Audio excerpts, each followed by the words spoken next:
Day 10 of Browns training camp, and we're going to go heavy on quarterbacks here as we recap the day. The Browns will head to Charlotte on Tuesday, joint practice on Wednesday, preseason game on Friday. So this quarterback news is important, Mary Kay. Things are going to start happening. Let's start with Dillon Gabriel, another quarterback injury. He was limited today with a hamstring, and we didn't see him do a lot. We did see him do some 7-on-7, but we didn't see as much Dillon Gabriel as we've been seeing throughout these practices in camp so far.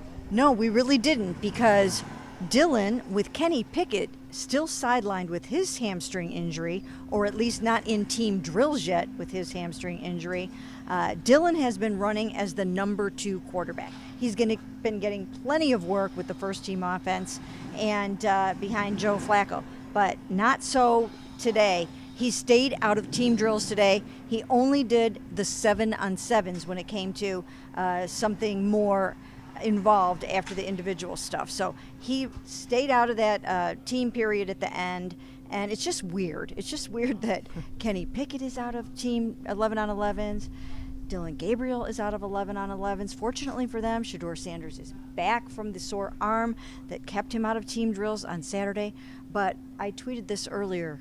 Joe Flacco, the old guy, the 40-year-old, is the only quarterback in this 4-way competition who has not missed a team rep or a drill because of soreness or injury. Let's see where this is going to go.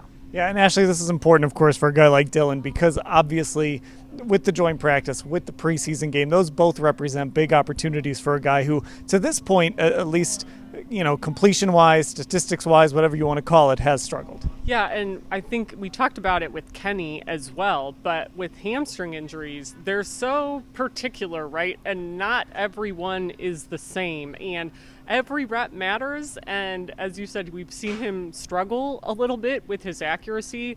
So, these joint practices are the next phase. I'm going to be really curious to see how they handle him the rest of the week. Now, Mary Kay, you mentioned Shedeur Sanders and his arm soreness. He spoke to us today, sort of explained that, and he was back today pretty much doing what he's done before. Still no first-team reps for Shedeur. We did get to see him kind of run an end-of-game situation with 22 seconds on the clock, down 2 points. It was a little mixed. He made a really nice throw to Luke Floria on one series. On the next series, he took a sack on 3rd down and then threw it away on 4th down. So a little bit of a mixed bag from Shedeur, but we just continue to see those small steps, that little by little progress from Shedeur working down the depth chart.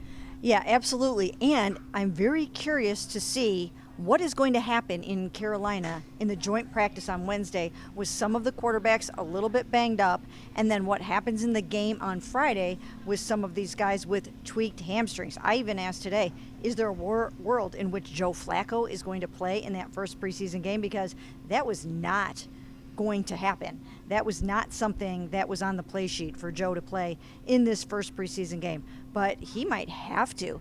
If not, you could see a world in which Shedeur Sanders is going to get a lot of playing time in this game.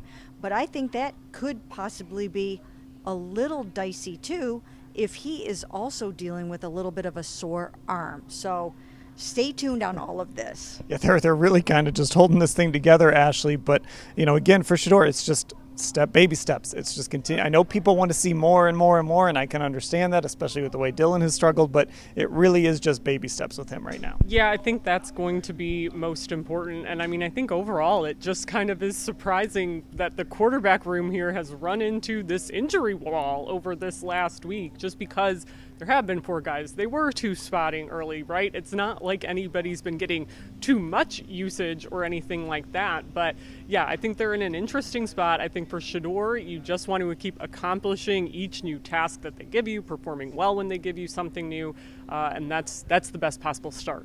Let's talk about Joe Flacco. Let's give Joe Flacco a little love here at the end of this video, because look, he goes out there in 7-on-7 today, and finally I felt like for the first time, Mary Kay, we saw a quarterback do what you're supposed to do in 7-on-7, and that is just complete everything. And that's what Joe Flacco did in that first 7-on-7 period. Now, when they went to 11-on-11, the offense was a little more disjointed, really from all the quarterbacks.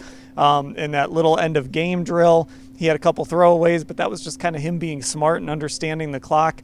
I thought Joe continued with another good day today, continues to kind of stack those good days and has some momentum here. Well, he really does. And I think it can give the Browns comfort from inside of the building, from on that field, and in the locker room, that they have someone like Joe Flacco that can step in there and start week 1 for them if they need to, and that he'll do a nice job.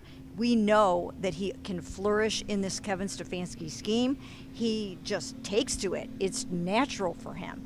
So in the event that it works out that way, and it looks to me like it still is trending that way, I think that they have someone in the saddle that can go out and win some games for them. Yeah, and actually, like I said, it was just sort of, this was the first day where I felt we saw a period, especially in a 7-on-7, it was just like, yes, this is what it's supposed to look like. Yeah, and the reason for that is we know 7-on-7 favors the offense. Like any coach or player you speak to will say that. The defensive players will actually be the first ones to tell you that. So when you have your starter in there, you just want everything to go exactly as you have it drawn up. And we did see that with Joe, and I think, like you said, Dan, I think the important thing with him is he keeps stacking days, and most importantly, right now, he's the only quarterback we've seen remain healthy and not have to voluntarily take himself out of drills because of some kind of injury or soreness in the case of Shedeur. So definitely Joe remains, I think, in a good spot. All right, Browns are traveling to Charlotte for that joint practice against the Carolina Panthers, which happens on Wednesday, the preseason game on Friday. Mary Kay will be there. You can get full coverage of it all at cleveland.com/Browns.